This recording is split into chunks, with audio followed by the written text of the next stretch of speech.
Hello everyone, welcome to my channel. ये हमारे video का सेकंड पार्ट है। फर्स्ट पार्ट में हमने इस ब्लाउज़ की कटिंग सीखी थी और इस पार्ट में हम इसकी प्रॉपर तरीके से स्टिचिंग करना सीखेंगे। तो वीडियो की पूरी डिटेल्स जानने के लिए आप वीडियो के एंड तक बने रहें। तो फर्स्ट पार्ट में हमने इस ब्लाउज़ की कटिंग सीखी थी, ये हमारा सेकंड पार्ट है। अब हम इसकी स्टिचिंग सीखेंगे। तो मेन फैब्रिक जिस पर हमने मार्किंग करी थी उसके बराबर हमने शेंटून फैब्रिक की कटिंग कर ली है। ये शेंटून फैब्रिक है, इस पर हमने लाइक्रा फ्यूजिंग चिपका ली है, जिससे फैब्रिक में अच्छी थिकनेस आ गई। फैब्रिक फ्यूजिंग जो है कुछ इस तरह से होती है और इसे प्रेस की हेल्प से हमें फैब्रिक पर पेस्ट करते हैं। अब हम इस सारी कटिंग को मेन फैब्रिक पर इस तरह से रखकर डिज़ाइन के अकॉर्डिंग, जैसा आपके मेन फैब्रिक का डिज़ाइन है उस पर रखकर कटिंग कर लेंगे। और हमें इससे थोड़ा सा एक्स्ट्रा ही कट करना है। तो इस तरह से सारे पार्ट्स को हमने कट कर लिया है।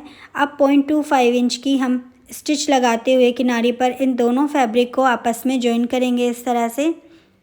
तो सारे पार्ट्स को हमें इसी तरीके से जॉइन कर लेना है और जो एक्स्ट्रा फैब्रिक है उसकी हम कटिंग कर देंगे। इस तरह से ब्लाउज़ के सारे पार्ट्स हम रेडी कर लेंगे। ये हमारा बैक पार्ट है और ये हमारे फ्रंट के पार्ट्स हैं। तो ये हमारा सारे पार्ट्स बिल्कुल रेडी हैं। अब सबसे पहले फ्रंट वाले पार्ट्स जो है उसको हम जॉइन करेंगे। तो जो भी हम जॉइन कर रहे हैं ये पार्ट्स को, तो हमें नीचे से ही इसे जॉइन करना है और जितना दबाव हमने रखा था हाफ इंच का उतना ही हमें दबाना है। यहाँ पे कोना बन रहा है तो यहाँ पे हमें एक छोटा सा कट लगाएंगे और उसके बाद दोनों फैब्रिक को बराबर मिलाते हुए हमें इसे जॉइन करना है। ये हमारा बिल्कुल बराबर बैठना चाहिए। तो उसी हिसाब से आप एक बार चेक कर लें और उसके बाद इन दोनों को आपस में जॉइन कर दें। मार्जिन हमें बराबर लेना है पूरे में। तो ये देखिए हमारा जॉइन हो गया है और ये बिना इसके ही प्रेस के ही अच्छा सा पफ बन गया है। अब दूसरी तरफ भी हम इसे इसी तरीके से जॉइन करेंगे। अगेन हमें नीचे से ही स्टार्ट करना है जॉइन करना। तो इस तरीके से बराबर मिलाते हुए अच्छे से परफेक्ट तरीके से गोलाई देते हुए हम इसे जॉइन कर लेंगे। तो ये हमारा फ्रंट पार्ट जॉइन हो गया है। अब हम नीचे की तरफ से 2 कट लगा लेंगे। जब हम इसे प्रेस करेंगे तो ये हमारी अच्छे से प्रेस हो जाएगी। तो दोनों तरफ हमने कट लगा लिए हैं 2-2। अब ये हमारा बैक पार्ट है। जिस फैब्रिक पर हमने मार्किंग करके कटिंग करी थी उस फैब्रिक को इस पर रखेंगे और इसे इस तरीके से हमें फिनिश करना है। तो सीधी तरफ हमने इसे रखा है बिल्कुल, और जो हमने बैक में शेप दी थी नेक की उस पर हम इस पर सिलाई लगाकर इस नेक को फिनिश करेंगे। तो जितना दबाव हमने बनाया था उसी पर हमें सिलाई लगानी है। इस तरह से हमने इसे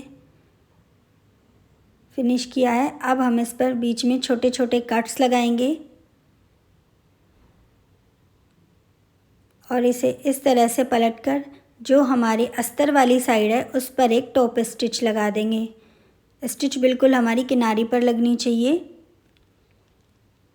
अब हम इसे अंदर की तरफ टर्न कर देंगे। तो ये हमारा परफेक्ट तरीके से फिनिश हो गया है। पूरे ब्लाउज़ में हम इसी तरीके से फिनिश करेंगे अंदर की तरफ से। अब हमें इसका आर्म होल भी फिनिश करना है। तो आर्म होल जब हम फिनिश करेंगे तो इसी तरीके से हमें सिलाई लगानी है, लेकिन जो अस्तर वाला फैब्रिक है हमारा उसे हम एक लाइन बाहर की तरफ रखेंगे पूरे में। तो इस तरीके से एक लाइन जितना फैब्रिक बाहर की तरफ छोड़ते हुए हमें सिलाई लगानी है। और ये हम इसलिए रखते हैं ताकि जब हम इसे पलटें तो हमारा जो अस्तर वाला हिस्सा है वो बाहर की तरफ ना दिखे। तो इस तरीके से यहाँ भी हमने सिलाई लगा ली। अब इधर भी हम छोटे छोटे कट्स लगाएंगे और इसे भी हम टॉप स्टिच करेंगे। तो इसे इस तरह से ओपन करेंगे और जो अस्तर वाली साइड है उस पर हम सिलाई लगाएंगे। तो जितना पॉसिबल हो सकता है आपसे उतना आप इस पर टॉप स्टिच लगाएं। जहाँ आपको लगे कि नहीं हो रहा है वहाँ पे से छोड़ दें। तो हमारा जो है स्टिच यहीं तक लग पा रही है, ज़्यादा हमें खींचना नहीं है इसे। तो उतनी ही हमने यहाँ पर स्टिच लगाई है। अब हम इसे इस तरह से ओपन करेंगे तो इतने पार्ट में हमारी स्टिच नहीं लगी है। अब नीचे वाला जो हिस्सा है उसे भी हमें इसी तरीके से फिनिश करना है। तो एक लाइन जितना फैब्रिक अस्तर वाला बाहर की तरफ छोड़ते हुए हमें इस पर हाफ इंच पर सिलाई लगानी है।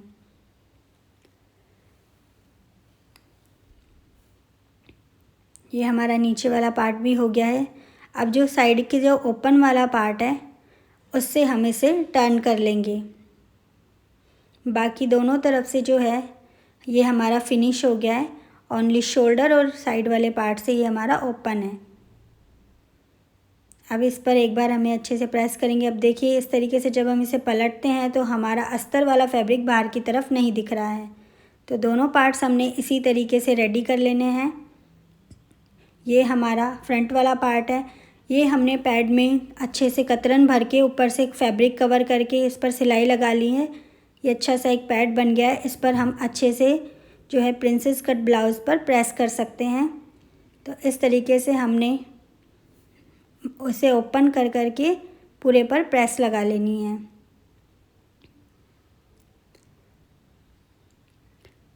अब दूसरी तरफ भी हम इसी तरीके से प्रेस लगाएंगे और नीचे बिना पैड के ही आप प्रेस लगा सकते हैं नीचे के 2 इंच पर तक।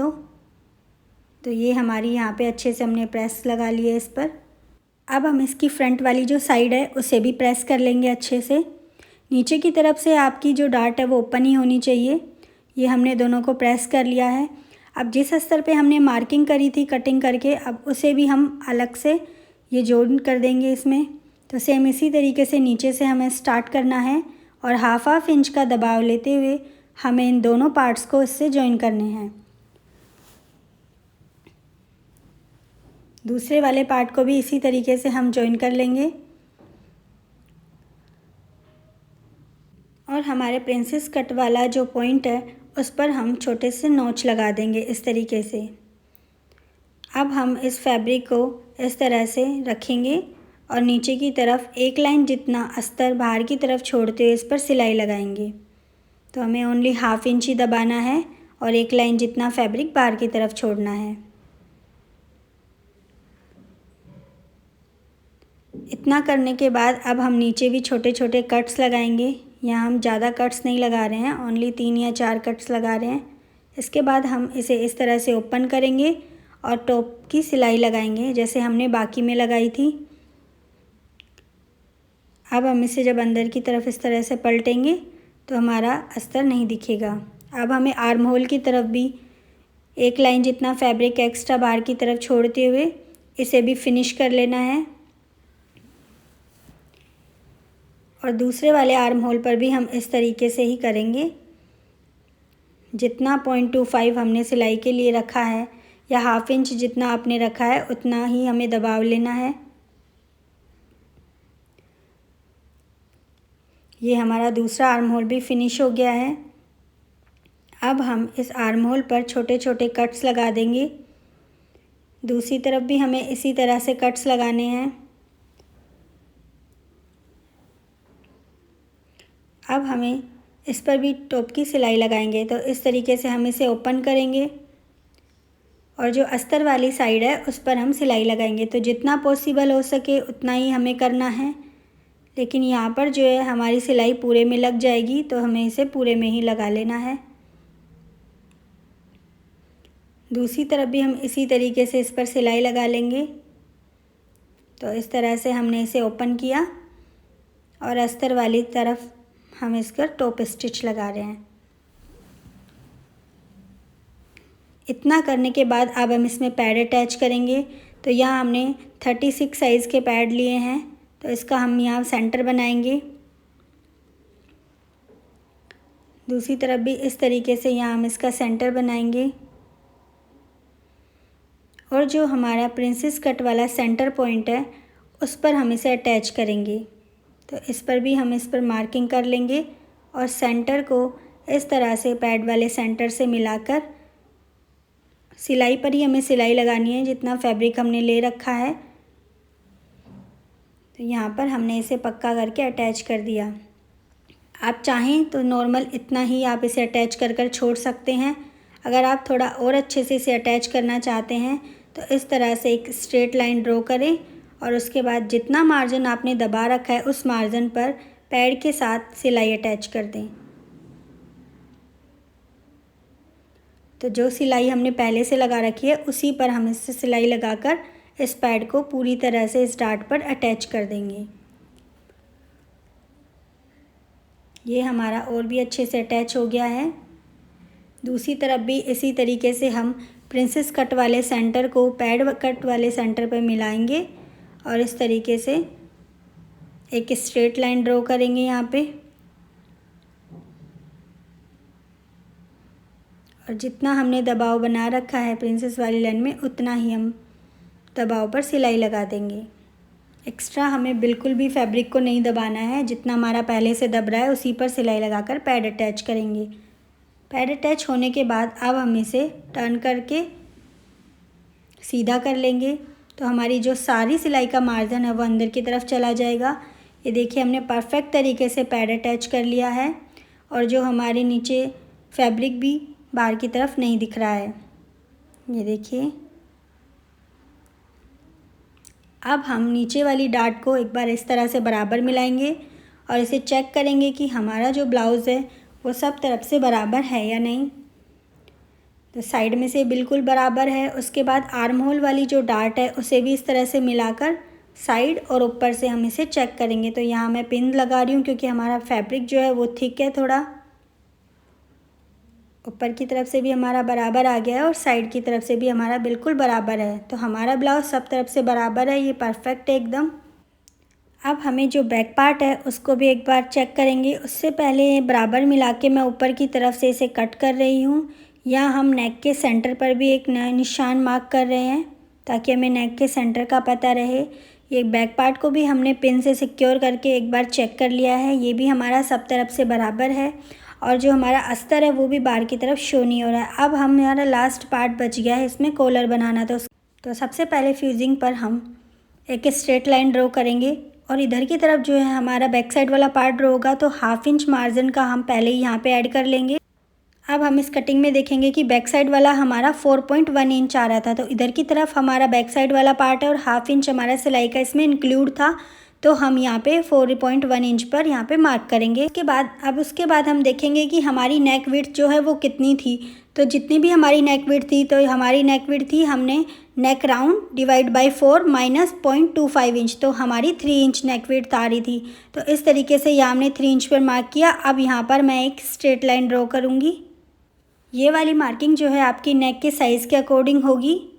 ये हमारे नेक राउंड का शेप है और ये हमारी शोल्डर लाइन है, तो उसमें 1/2 इंच हम सिलाई का इधर से माइनस करेंगे और ये नेक की शेप को ड्रॉ करेंगे। हमें ओनली सिलाई का माइनस कर देना है और जो आपकी नेक की शेप आ रही है उसे इस तरह से हम ड्रॉ करेंगे और इन सारे पॉइंट्स को आपस में इस तरह से हम जॉइन कर देंगे। ये हमारी नेक की शेप हो गई है। अब इसके बाद ऑन फोल्ड वाली जो हमारी साइड है उससे 0.25 नीचे हम एक लाइन मार्क करेंगे और इस तरह से इसे जॉइन कर देंगे। और जो हमारी साइड की लाइन है उसे हमें ध्यान में नहीं देना है, ये हमारी रॉन्ग लाइन है। अब हमें नीचे के टोटल राउंड को चेक करना है। तो फ्रंट हमारा 5.1 एंड बैक हमारा है 4.1, यानी टोटल 9.25 इंच आ रहा है या 9.2 लाइन हमारी आ रही है। तो अब हम इसे रीचेक करेंगे कि यह प्रॉपर हमारा आ रहा है या नहीं आ रहा है। तो इस तरीके से हम इसे मेज़र करेंगे। तो हमें 9.2 लाइन चाहिए थी, तो यह हमारा 1/2 इंच कम हो रहा है, तो ये हमारा होगा ही। तो इसे हम कब कवर करेंगे? अब इसे कैनवास को हम ओपन करेंगे और जो हमारी बैक वाली साइड है यहाँ पर हम इसे प्लस करेंगे। तो यहाँ पे 1/2 इंच पर हम मार्क कर रहे हैं। तो यहाँ पे हम 0.5 इंच जो हमारा कम आ रहा था वो यहाँ पे हमने प्लस कर दिया है।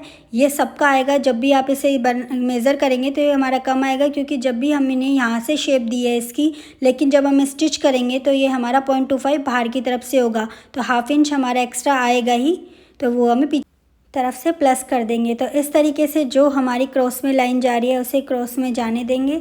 इसके बाद हमें जितनी भी आपकी कॉलर की विड्थ रखनी है, यहाँ हम 1 इंच रख रहे हैं, तो उस लाइन से 1 इंच का हमें अंदर की तरफ से इस तरह से मार्क कर देना है। तो यहाँ हमने सारे पॉइंट्स को जॉइन कर दिया है। ये हमारी कॉलर बनकर रेडी है। अब इसे इस तरह से हम फोल्ड करेंगे। ये हमारा फ्रंट है और पीछे की तरफ हमारा बैक है। तो इस तरह से हमने इसे फोल्ड किया है और अब मैं इसे पिन से सिक्योर कर रही हूँ और अब हम इसकी कटिंग कर देंगे। अगर आपको कोई भी डाउट है तो आप मुझे कमेंट करके बता सकते हैं, मैं उन सारे डाउट्स को क्लियर करूँगी अगर आपको प्रॉब्लम आती है तो। अब हम इसे अंदर की तरफ से भी कट करेंगे। तो ये हमारी कॉलर बनकर रेडी है। ये हमारा फ्रंट एंड पीछे की तरफ बैक। तो कुछ इस तरीके से हमारी कॉलर शो होएगी। अब एक बार हम इसे फिर से रीचेक करेंगे। तो हमारी कॉलर जो नेक राउंड था वो हमारा 13 इंच था, तो हमें 6.5 इंच चाहिए, लेकिन यहाँ पे 1.5 इंच हमारा एक्स्ट्रा आ रहा है। तो ये हमारा एक्स्ट्रा आएगा ही, क्योंकि हमें इसे ओवरलॉप करना है, हुक पट्टी के लिए हमें ज़रूरत होगी इसकी। अब हमने इस कॉलर को प्रेस से फैब्रिक पर पेस्ट कर लिया है, जो हमारा शैंटून वाला फैब्रिक था। उसके बाद हम इस पर 1 से 1.5 इंच एक्स्ट्रा रखेंगे बाहर की तरफ, और अंदर से 1 इंच का एक्स्ट्रा रखेंगे। उसके बाद मेन फैब्रिक को भी हमने इस पोजीशन में कट कर लिया है, और इसके बाद हम जो फ्यूजिंग वाली हमारी लाइन है बिल्कुल किनारी पर, उस पर हम स्टिच लगाएंगे इस तरह से दोनों फैब्रिक को रखते हुए। तो यहाँ पे हमने पूरी कॉलर में सिलाई लगा ली है। अब अंदर की तरफ से हम इसकी कटिंग करेंगे, तो हाफ इंच हमने अंदर की तरफ छोड़ा है और बाकी सारे फैब्रिक को हमने निकाल लिया है।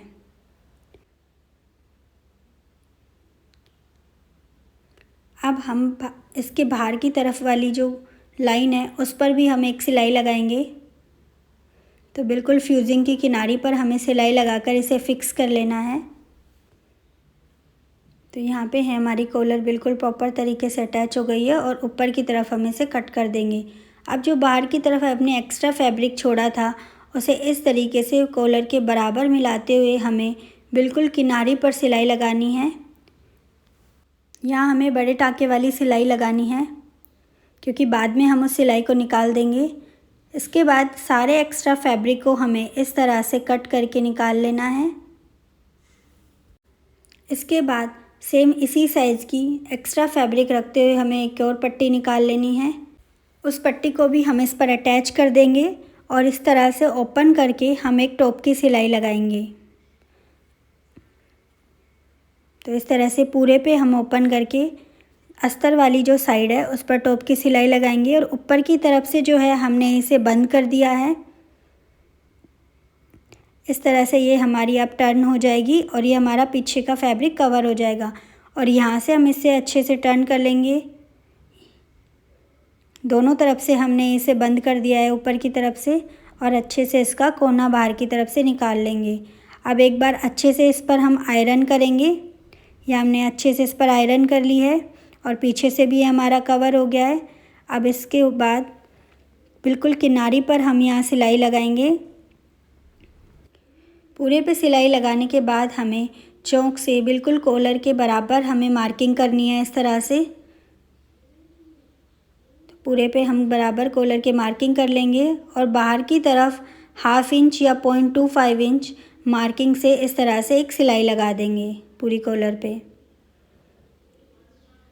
अब उसके बाद जो एक्स्ट्रा फैब्रिक है सिलाई से वो पूरा कट कर देंगे। हमें इतना कट करना है कि बस सिलाई कट नहीं हो, बाकी सारा फैब्रिक हम निकाल दें। इसके बाद हम कॉलर का सेंटर करेंगे। तो जो भी सेंटर है उस पर यहाँ हम मार्क कर रहे हैं, और ये छोटा कट भी मैं यहाँ लगा रही हूँ। इसके बाद अब हम इसे फ्रंट पार्ट से अटैच करेंगे। तो फ्रंट पार्ट के सेंटर पर यहाँ हम मार्क करेंगे, और सेंटर को सेंटर से मिलाएंगे, और जो हमने मार्किंग करी थी कॉलर के बराबर उससे एक लाइन अंदर की तरफ ही हमें स्टिच लगानी है। तो इस तरह से दोनों को बराबर मिलाते हुए हम 1/2 इंच या जितना भी हमने मार्क किया है उतना हमें सिलाई में दबाना है। हमने मार्किंग इसीलिए करी थी ताकि हम परफेक्ट जो मार्जिन है वो सिलाई में दबा सकें। तो यहाँ हमारी हाफ साइड कॉलर अटैच हो चुकी है। इसे टर्न करेंगे तो ये हमारी देखिए परफेक्ट अटैच हुई है। अब उसके बाद दूसरी तरफ जॉइन करने से पहले हम कॉलर को इस तरह से फोल्ड करेंगे और चेक करेंगे ये हमारा जितना दूसरी तरफ कॉलर अटैच हुई है उतना ही इधर भी होनी चाहिए। तो यहाँ पे हम मार्क करेंगे, तो हमें दोनों बराबर लेना है इस तरह से। तो इतना ही हमें दूसरी तरफ वाले पार्ट में भी अटैच करना है। तो यहाँ भी हम सेंटर से सिलाई लगाना स्टार्ट करेंगे, और जितना हमने मार्क किया उतना फैब्रिक हम दबा देंगे, और जो हमने निशान लगाया था दूसरी तरफ मेज़र करके उतने पर ही हमारी सिलाई अटैच होनी चाहिए। तो ये देखिए हमारा बिल्कुल फिक्स उतने पर ही हुआ है जो हमने मार्क किया था यहाँ पे। अब हम फ्रंट का और बैक का चेक करेंगे। जो हमने लिख रखा था बीच में गैप, तो फ्रंट में 1 इंच एंड बैक में 1.5 इंच था। टोटल हमें 1.75 इंच का बीच में गैप रखना है फ्रंट और बैक में। दूसरी तरफ भी हम 1.75 इंच पर मार्क करेंगे। ये हमें कटिंग करते वक्त ही सारे मेज़रमेंट लिख कर रखने हैं ताकि हमें परफेक्ट कॉलर मिले। इसके बाद जो एक्स्ट्रा हमारा ये बच रहा है, यहाँ पर हमें पट्टी अटैच करनी है। एक तरफ हमारा ज़्यादा बचेगा और एक तरफ कम, तो एक तरफ हमारा 2.5 और एक तरफ 3 इंच बच रहा है, यानी हाफ इंच एक्स्ट्रा ये हमारा बचना ही चाहिए क्योंकि यहाँ पे हम हुक पट्टी अटैच करेंगे।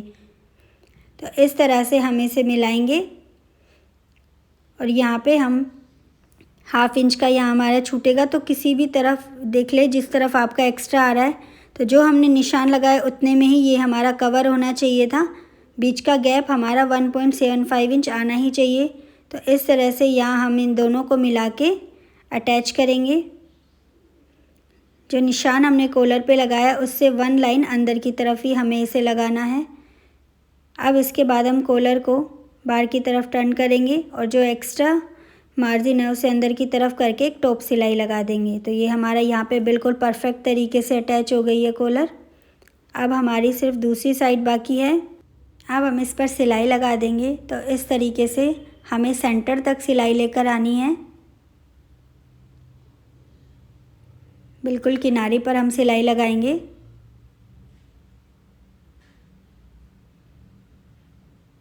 इतना करने के बाद अब हम इसे देखेंगे, पीछे की तरफ हमारा बिल्कुल भी कोई सलवटें नहीं आई हैं। अब दूसरी वाली तरफ भी हम इसे अटैच करेंगे। उससे पहले जो ये बीच का गैप है उसको देखेंगे तो ये 1.75 इंच हमारा गैप था, तो दूसरी तरफ भी हम निशान लगा लेंगे और इसके बाद हमें यहाँ पे पट्टी अटैच करनी है। तो ये देखिए हमारा हाफ इंच एक्स्ट्रा आ रहा है, इसमें हम हुक लगाएंगे। तो अब दूसरे वाला पार्ट भी हमारा इसके बीच में आना चाहिए और ये हमारा परफेक्ट आ रहा है। तो इस तरह से हम निशान पर इसे रखकर दोनों की जो दूरी है वो बराबर होनी चाहिए। तो यहाँ पर जो निशान हमने लगाया उससे 1 लाइन अंदर की तरफ हम यहाँ पे सिलाई लगा देंगे। अब हमें दूसरी तरफ भी इस तरह से मार्जिन को अंदर रखकर एक टॉप सिलाई लगानी है और इसे सेंटर तक हम लेकर आएंगे। तो यहाँ हमारी कॉलर पूरी तरह से अटैच हो गई है और एकदम परफेक्ट कॉलर हमने अटैच करी है। पीछे की तरफ भी हमारे किसी तरीके का कोई झोल नहीं आ रहा है और यहाँ पे हम हुक और आई के लिए निशान मार्क करेंगे। तो यहाँ पर हमें कॉलर के पीछे इस तरह से हुक और आई लगा लेनी है और जो हाफ इंच हमने एक्स्ट्रा रखा वो इस तरह से कवर हो जाएगा। तो यहाँ पे हमने हुक लगा लिया है, इस तरह से हमें हुक अटैच करने हैं और यहाँ पर आई लगा ली है।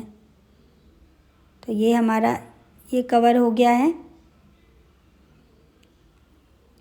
अब पीछे के बैक वाले पार्ट में भी हमें नीचे की तरफ हुक और आई लगा लेना है। यहाँ पे हमने हुक पट्टी बना ली है। अगर आपको इसका वीडियो चाहिए तो आप मुझे कमेंट कर सकते हैं। तो यहाँ पे ये भी हमारा परफेक्ट मिल गया है। अब ओनली हमारी साइड फिटिंग रह गई है। तो दोनों को इस तरह से बराबर मिलाएंगे और 0.25 इंच पर पहले सिलाई लगाकर इन दोनों पीसेस को अटैच कर देंगे। दूसरी तरफ भी इसी तरीके से हमें अटैच कर लेना है। ये दूसरी साइड भी हमने इस तरीके से अटैच कर ली। अब जो कटिंग करते वक्त हमने मार्जिन रखा था 1.5 इंच का, उतना ही हमें यहाँ पे 1.5 इंच मार्क करना है। हमें दोबारा से कोई मेज़रमेंट लेने की ज़रूरत नहीं है, ना चेक करने की ज़रूरत है। जितना आपने मार्जिन रखा है उस पर आप सिलाई लगा दें और दूसरी तरफ भी 1.5 इंच पर इस तरीके से मार्क करके हम 1.5 इंच पर सिलाई लगा देंगे। हमारा ऊपर और नीचे दोनों तरफ बराबर मिलना चाहिए। तो ये हमारा परफेक्ट तरीके से बराबर मिल रहा है।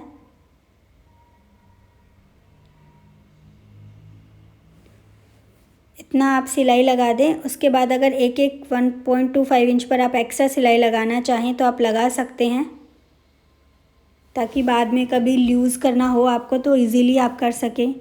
तो यहाँ हमारा ब्लाउज़ बनकर बिल्कुल रेडी है। तो देखिए बिल्कुल परफेक्ट तरीके से बना है हमारा ब्लाउज़। अगर फिर भी आपको कोई भी प्रॉब्लम आती है तो आप मुझे कमेंट कर सकते हैं, मैं सारे कमेंट्स का आपको रिप्लाई करूँगी। तो ये पीछे बैक हुक आ गई है हमारी। तो आपको ये हमारा ब्लाउज़ की स्टिचिंग और कटिंग कैसी लगी प्लीज़ कमेंट करके ज़रूर बताएं। चैनल को like, subscribe and bell icon पर ज़रूर से क्लिक करें। Thanks for watching.